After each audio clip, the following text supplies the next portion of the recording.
Hello students, last जो अपनी class हुई थी उसमें हमने चार्ज के बारे में सम फैक्ट्स को हमने डिस्कस किया था।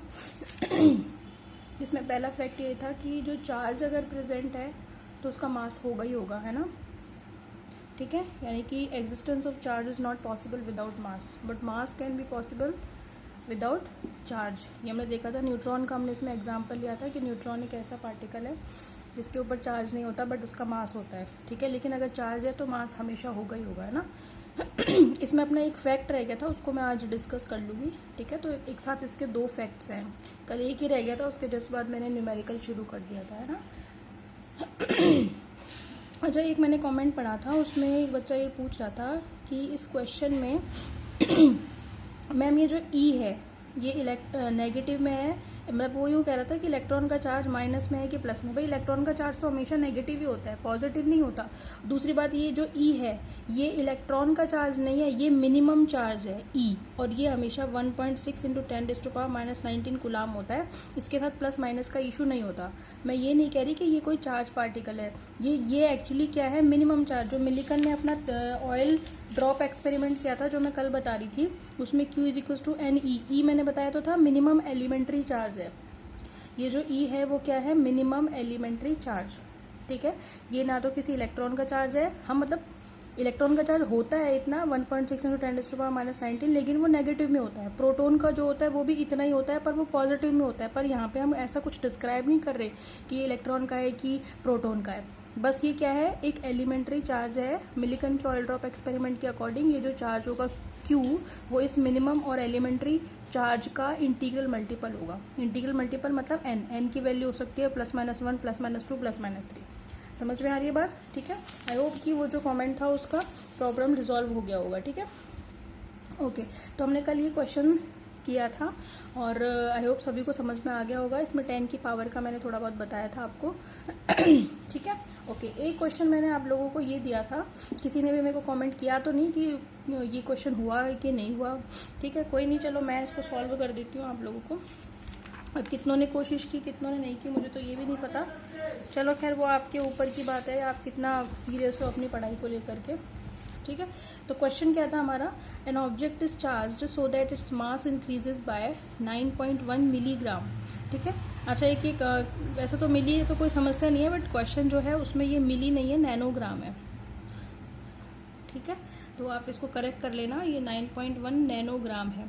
मिली भी है तो कोई समस्या नहीं है, बाकी क्वेश्चन में है इसलिए मैंने करेक्शन करा दिया, इसको नैनो में करा दिया। मिली होता तो हम 10⁻³ लगा देते, नैनो है तो हम 10⁻⁹ लगा देंगे। मैंने बताया भी था आपको, चार्जेस के लिए मैंने वो बताया था ना आपको कि चार्ज की जो बड़ी यूनिट्स होती हैं वो ये रहा, देखो ये होती है माइक्रो कुलाम, नैनो, पीको। तो आपने माइक्रो नैनो पीको नहीं भी पढ़े हैं तो आपको इसमें पता लग गया, माइक्रो शब्द का मतलब ही होता है 10⁻⁻6 हमेशा। ठीक है, नैनो का मतलब होता है 10⁻⁹ और पीको का मतलब होता है 10⁻⁻12। कुलाम है तो कुलाम लगा देंगे, मीटर है तो मीटर लगा देंगे, वो इशू नहीं है। मतलब है इस वर्ड से, माइक्रो है, नैनो है या पीको है, तो जब भी किसी भी क्वेश्चन में माइक्रो आ जाए तो 10⁻⁻6, नैनो आ जाए तो -9, पीको आ जाए तो -12 और मिली आ जाए तो 10⁻³ होगा। ये आप ध्यान रखें आप। ठीक है, बैठा लें आप इस चीज़ को दिमाग में अच्छी तरीके से। ठीक है, चलिए खैर मैं इस क्वेश्चन को सॉल्व कर देती हूँ जो आपको कल दिया था मैंने। देखें सॉल्यूशन, देखें आप इसका। इसमें ये कह रहा है ये कि जो ऑब्जेक्ट है उसको हमने क्वेश्चन की, आप सोल को पकड़ने की कोशिश करें भाई कि क्वेश्चन कहना क्या चाह रहा है ना। क्वेश्चन कह रहा है कि एक ऑब्जेक्ट है, यानी कि एक वस्तु है, ठीक है, उसको हमने चार्ज किया, चार्ज करने की वजह से उसका मास बढ़ गया 9.1 नैनोग्राम। ठीक है, अब मास क्यों बढ़ा, क्योंकि हम खुद ही तो कह रहे हैं कि जब जब चार्ज होगा तो मास प्रेजेंट होगा। अगर आप किसी ऑब्जेक्ट को चार्ज दे रहे हो दैट मीन्स उसमें मास इंक्रीज होगा ही होगा। ठीक है, ये जो मैंने फैक्ट बताया था आपको कि existence of charge is not possible without mass. अगर आप किसी पर्टिकुलर क्वांटिटी को कोई चार्ज दे रहे हैं दैट मीन्स आप उसके मास में बढ़ोतरी कर रहे हैं। समझ में आ गई? इसीलिए हमने जब इस ऑब्जेक्ट को चार्ज किया तो उसका मास इंक्रीज कितना हो गया, 9.1 नैनोग्राम। आपको बताना है कि जब आपने उसको चार्ज किया तो आपने उस पर्टिकुलर ऑब्जेक्ट को कितने इलेक्ट्रॉन्स प्रोवाइड किए। यानी कि चार्जिंग के दौरान आपने ये तो बता दिया कि उसका मास 9.1 नैनोग्राम उसने गेन कर लिया, बढ़ गया, लेकिन आप ये बताओ कि जब आपने उसका मास 9.1 नैनोग्राम चार्जिंग की वजह से बढ़ गया तो आपने उसको कितने इलेक्ट्रॉन दिए, कितने इलेक्ट्रॉन आपने उसको प्रोवाइड किए। समझ में आ रही है बात? तो इलेक्ट्रॉन निकालने के लिए हमें क्या करना पड़ेगा। अच्छा, क्वेश्चन में हमें गिवन क्या है, सॉल्यूशन में कर रही हूँ। सॉल्यूशन में सबसे पहले तो आप कोई भी न्यूमेरिकल हो उसका तरीका क्या रखिए आप, कि उसमें जो दिया हुआ है ना, गिवन जो है क्वेश्चन में, आप उसे पता लगाइए कि उसमें क्या क्या दे रखा है। तो इस क्वेश्चन में हमें दे क्या रखा है, कितना मास इंक्रीज हुआ है, यानी कि चेंज इन मास, यानी कि कितना 9.1 नैनोग्राम। ठीक है, नैनोग्राम मतलब क्या हो गया इसका, नैनोग्राम से क्या मतलब हो गया इसका, नैनोग्राम से मतलब हो गया 9.1 इंटू 10⁻⁻9 ग्राम, है ना। ये बात समझ में आ रही है आपको। 9.1 10⁻, मैंने बताया ना नैनो का मतलब होता है 10⁻⁻9। अब लेकिन मुझे पता है कि इलेक्ट्रॉन का चार्ज कितना होता है me, क्योंकि आप इलेक्ट्रॉन दे रहे हो पर्टिकुलर ऑब्जेक्ट को, और इलेक्ट्रॉन का मास ये आपको हमेशा याद रखना है। इलेक्ट्रॉन का मास होता है 10⁻31 kg, यानी कि 9.1 इंटू 10⁻31 kg ये इलेक्ट्रॉन का मास होता है, और ये आपको हमेशा याद रखना है। क्वेश्चन में कई बार न्यूमेरिकल्स में आपको ये काम आएगा। पेपर में अगर कभी कभी तो क्वेश्चन में दे दिया जाता है इलेक्ट्रॉन अगर ज़रूरत पड़ रही है मास, और कभी कभी नहीं भी देते हैं, तो आपको ये याद होनी चाहिए ये वाली क्वांटिटी कि इलेक्ट्रॉन का मास कितना आ रहा है, होता है। ठीक है, और जब भी ज़रूरत पड़े आप डायरेक्ट अप्लाई कीजिए। ठीक है, ओके। अब ये जो क्वांटिटी है मेरी किलोग्राम में है, ये ग्राम में है, तो क्यों ना मैं इसको भी किलोग्राम में कन्वर्ट कर लूँ। तो ये कितना हो जाएगा, ग्राम को किलोग्राम में कन्वर्ट करते हैं तो क्या करते हो आप, क्या करते हो भाई, 1000 से डिवाइड ही तो करते हो। ग्राम को किलोग्राम में कन्वर्ट करते हो तो 1000 से डिवाइड कर रही हूँ, मतलब 10⁻³ से डिवाइड करूँगी, और ये जब ये 10⁻³ ऊपर जाएगा, ठीक है, तो माइनस का हो जाएगा, तो ये कितना हो जाएगा, ये हो जाएगा आपका 9.1 इंटू 10⁻⁻12 kg हो जाएगा कि नहीं हो जाएगा। ठीक है, इस 3 को प्लस वाले को ऊपर लेके जाऊंगी तो माइनस का हो जाएगा, -9 -3 मिलकर के -12। तो जो मास इंक्रीज हुआ है हमारे पास वो कितना आ गया मेरे पास, 9.1 इंटू 10⁻⁻12, और इलेक्ट्रॉन का मास कितना है, ये आ गया। समझ में आ गई। तो आप पता है, ठीक है। अच्छा, अब आप देखें, फर्स्ट क्वेश्चन हमें निकालना है नंबर ऑफ इलेक्ट्रॉन्स। ठीक है, यानी कि नंबर ऑफ इलेक्ट्रॉन्स। तो नंबर ऑफ इलेक्ट्रॉन्स निकालने के लिए पता है आपको, ये ध्यान रखना पड़ेगा इन दोनों के बीच में क्या रिलेशन होता है, पता है आपको, रिलेशन होता है small n is equals to ΔM/me। यानी कि अब आगे से किसी भी ऑब्जेक्ट को कोई इलेक्ट्रॉन दिया गया हो तो आप ये रिलेशन याद रखेंगे। ΔM क्या है, चेंज इन मास, और me क्या है, इलेक्ट्रॉन का मास। तो ये n क्या है, नंबर ऑफ इलेक्ट्रॉन्स। ठीक है, तो आप मैं यहाँ पे फॉर्मूले की फॉर्म में भी लिख देती हूँ आपको, change in mass divided by mass of electron. ठीक है, तो आपके पास क्या आ गया, small n is equal to ΔM है ही आपके पास 9.1 इंटू 10⁻⁻12। ठीक है, नीचे आप क्या करेंगे, डिवाइड कर दें 9.1 इंटू 10⁻31 से। ठीक है, जब आप इसे कैलकुलेट करेंगे तो कैसे करेंगे, 1 डिवाइडेड बाय 9.1 और ये 10⁻⁻12 और नीचे 10⁻31 ऐसे तो करेंगे। फिर आप 10⁻31 को ऊपर लेकर के जाएंगे और 1 में किससे डिवाइड करेंगे, 9.1 से। ठीक है, अच्छा एक मिनट, ये जो चेंज इन मास है वो तो 9.1 इंटू 10⁻12 है ना, मैंने ये गलती से खाली 10⁻12 लिख दिया। ठीक है, बस तो हमारी तो प्रॉब्लम और भी सॉल्व हो गई, हमें तो और कुछ डिवाइड भी नहीं करना पड़ेगा। अब तो 9.1 से सीधा 9.1 कैंसिल हो रहा है, 10⁻31 को ऊपर ले जाओ आप, +31 हो जाएगा, कितना आएगा मेरे पास, 10⁻19 इलेक्ट्रॉन्स। समझ में आ गई। तो पहला क्वेश्चन हमारा सॉल्व हो गया। पहले क्वेश्चन में हमसे क्या पूछा था, पहले क्वेश्चन में हमसे पूछा था how many electrons were provided to the object. तो हमने निकाल लिया कि अगर किसी मास को मैं 9.1 नैनोग्राम अगर किसी मास को मैं चार्ज कर रही हूँ, ऑब्जेक्ट को अगर मैं चार्ज कर रही हूँ और उसका मास अगर 9.1 नैनोग्राम बढ़ जाता है तो उसको कितने इलेक्ट्रॉन प्रोवाइड होंगे, इलेक्ट्रॉन प्रोवाइड होंगे उसको 10⁻90 इलेक्ट्रॉन्स। बात समझ में आ रही है? तो ये पहला क्वेश्चन हमारा सॉल्व हो गया। नंबर 2, सेकंड इसने क्या पूछा था इस क्वेश्चन में? सेकंड इसने ये पूछा था कि determine the value and nature of charge.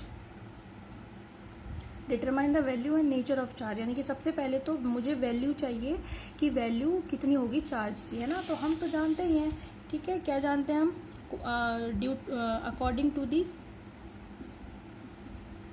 Quantization property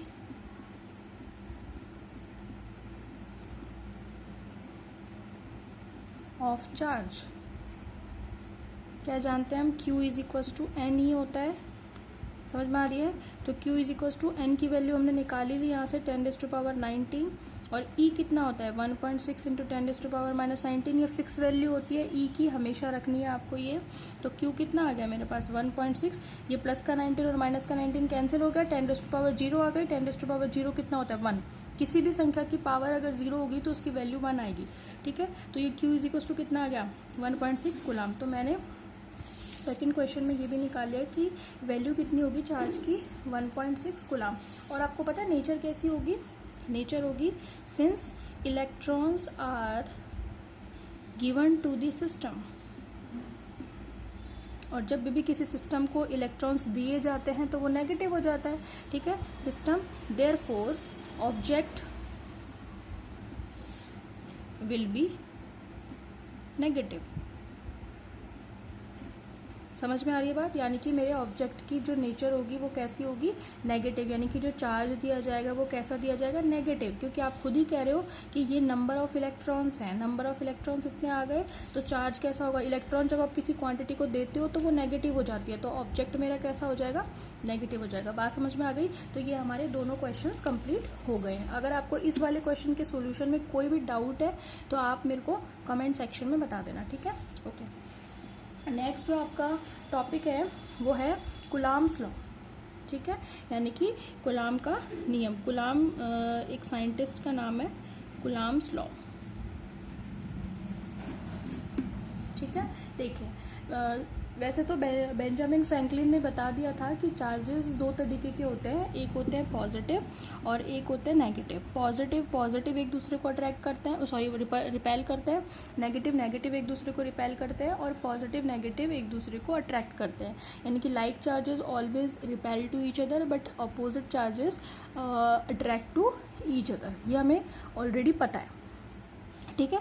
तो कुलाम ने क्या बताया कि अगर मेरे पास कोई भी दो चार्जेस हैं Q1 और Q2, और ये किसी पर्टिकुलर डिस्टेंस स्मॉल r पर रखे हुए हैं, ठीक है, और ये दोनों ही चार्जेस कैसे भी हो सकते हैं, मतलब इनकी नेचर कैसी भी हो सकती है। हो सकता है कि ये पॉजिटिव हो, ये भी पॉजिटिव हो, या फिर ये दोनों नेगेटिव हो, या फिर ये पॉजिटिव हो, ये नेगेटिव हो, या ये नेगेटिव हो, ये पॉजिटिव हो। उसके बारे में हम डिस्कस नहीं कर रहे, हम केवल इतना कह रहे हैं कि मेरे पास दो चार्ज पार्टिकल हैं और वो दोनों स्मॉल r डिस्टेंस पर प्रेजेंट है, ठीक है। So in this diagram two charges Q1 and Q2 are placed at small r distance. Okay, अब मुझे क्या फाइंड आउट करना है? एक्चुअली कुलाम का स्टेटमेंट बताना है ना। तो कुलाम ने क्या कहा था? अकॉर्डिंग टू कुलाम, ठीक है। और ये दोनों चार्जेस जो हैं, मैंने सपोज कर लिया कि ये किसी मीडियम में हो सकते हैं या फिर वो किसी वैक्यूम का मतलब क्या होता है? बिल्कुल जहाँ एयर नहीं होती, ठीक है। तो या तो ये वैक्यूम में हो सकते हैं, या ये एयर में हो सकते हैं, या किसी एनी अदर मीडियम में हो सकते हैं, पानी में हो सकते हैं। मीडियम से मतलब आपके आसपास का वातावरण, ठीक है। तो किसी भी तरीके के मीडियम में दो चार्ज किसी एक पर्टिकुलर डिस्टेंस स्मॉल r पर रखे हुए हैं। तो कुलाम ने क्या कहा था?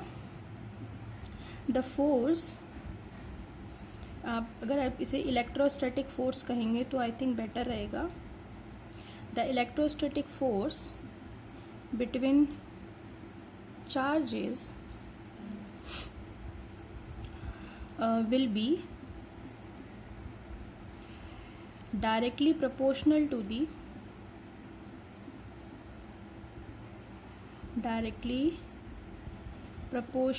the magnitude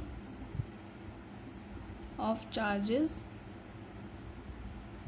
and inversely proportional to the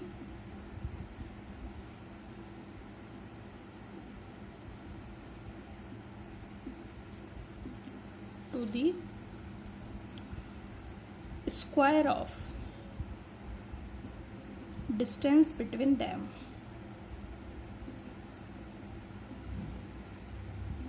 ठीक है, यानी कि अभी इस वाली लाइन को मैं रिपीट कर रही हूँ, ये जो मैंने लाइंस लिखी हैं। अकॉर्डिंग टू कुलाम, कुलाम का स्टेटमेंट क्या था, ये मैं कुलाम्स लॉ बता रही हूँ। सबसे पहले मैंने बताया कि दो चार्जेस एक दूसरे से स्मॉल आर डिस्टेंस पर है, नेचर इनकी कैसी भी हो सकती है और ये किसी मीडियम में प्रेजेंट है। तो उसने कहा कि the electrostatic force between charges, यानी कि चार्जेस के बीच में लगने वाला विद्युत चुंबकीय बल जो होगा वो क्या होता है, will be directly proportional to the magnitude of charges, यानी कि दोनों चार्जेस के परिमाणों के कैसा होगा, समानुपाती। ठीक है, और inversely proportional to the square of distance between them, और उनकी जो उनके बीच की जो दूरी है उसके वर्ग की कैसा होता है, इन्वर्सली प्रोपोर्शनल, यानी कि व्युत्क्रमानुपाती। यानी कि उसने दो बातें कही। सबसे पहले तो उसने क्या कही कि इलेक्ट्रोस्टैटिक फोर्स जो होगा that will be directly proportional to the magnitude of charges, यानी कि Q1 और Q2 का मल्टीप्लीकेशन इन दोनों के डायरेक्टली प्रोपोर्शनल होगा। नंबर 2 उसने क्या कहा कि ये फोर्स जो होगा उनके बीच की डिस्टेंस जितनी भी होगी उसके स्क्वायर के व्युत्क्रमानुपाती होगा, यानी कि इनवर्सली प्रोपोर्शनल होगा। ठीक है, अब आप ये दोनों को मिक्स कर दीजिए। ठीक है, कंबाइन कर दीजिए दोनों को, कंबाइनिंग बोथ, तो आपके पास क्या आ जाएगा, F is proportional to Q1 Q2 upon are square. मतलब ये जो मैंने उसने दो रूल्स बताए, दो नियम बताए कुलाम्स लॉ में, तो उसमें उन दोनों को मैंने क्या कर दिया, ज्वाइन कर दिया तो क्या आ गया, यही तो बात आ गई कि this electrostatic force is directly proportional to the Q1 Q2, यानी कि चार्जेस दोनों के, and indirectly proportional to the square of distance between them. समझ में आ गई। तो ये कुलाम का नियम है, आपको ये स्टेटमेंट याद करने की जरूरत नहीं है। अगर आपको ये ध्यान है कि F is proportional to Q1 Q2 upon are square, तो आप बना सकते हो। देखो ना, Q1 Q2 के तो प्रोपोर्शनल है और आर स्क्वायर के इनवर्सली प्रोपोर्शनल है, बस आपको शब्दों में पिरोना है उसको। समझ में आ गई। तो ऐसे एक एक चीज रटी नहीं जाती है वर्ड टू वर्ड, बस आपको समझना होता है। समझ में आ रहा है तो आपको याद अपने आप ही हो जाएगा, उसकी टेंशन लेने की जरूरत नहीं है आपको। समझ में आ गई बात। तो इलेक्ट्रोस्टैटिक फोर्स जो भी चार्ज हैं दोनों, यहाँ पे तो Q1 Q2 लिया है हमने, इसलिए Q1 Q2 के डायरेक्टली प्रोपोर्शनल लिया है। और अगर कुछ और होता, मान लो एक होता 5 गुलाम और दूसरा होता 10 गुलाम, तो हम क्या करते, फोर्स जो होता वो डायरेक्टली प्रोपोर्शनल होता 5 गुणा 10 यानी कि 50। ठीक है, और इनडायरेक्टली प्रोपोर्शनल होता है एक दूसरे के साथ 2 सेंटीमीटर की दूरी पर है, तो 2 का स्क्वायर कर दो 4। समझ में आ गई। तो फोर्स आ जाता है आपके पास 50 डिवाइडेड बाय 4। समझ में आ गई बात, समझ में आ रही बात आपको। ठीक है, तो हमेशा इलेक्ट्रोस्टैटिक फोर्स, ये कुलाम्स लॉ बताता है कि इलेक्ट्रोस्टैटिक फोर्स हमेशा Q1 Q2 के डायरेक्टली प्रोपोर्शनल होगा मल्टीप्लिकेशन के, बट उनके बीच के डिस्टेंस के वर्ग के इनवर्सली प्रोपोर्शनल होगा। समझ में आ गई बात। ठीक है, अब देखिए आप इसके आगे, ये तो हो गया हमारा कुलाम्स लॉ। अब आपको यहाँ पे एक क्या दिख रहा होगा, प्रोपोर्शनल दिख रहा है। ठीक है, तो प्रोपोर्शनल के साइन को हटाने के लिए हमें कांस्टेंट की जरूरत पड़ रही है। यहाँ पे देखा ना आपने, F is proportional to Q1 Q2 upon are square. Proportional को जब आप हटाएंगे तो एक कांस्टेंट लगाएंगे, यहाँ पे उसको मैं लिख रही हूँ K, Q1 Q2 upon are square. आपको पता है ये K क्या है, K यहाँ पर एक कांस्टेंट है। Here K is equal to constant, और इसकी वैल्यू पता है कितनी होती है, इसको हम बोलते हैं 1/4 पाई एप्सिलॉन नॉट।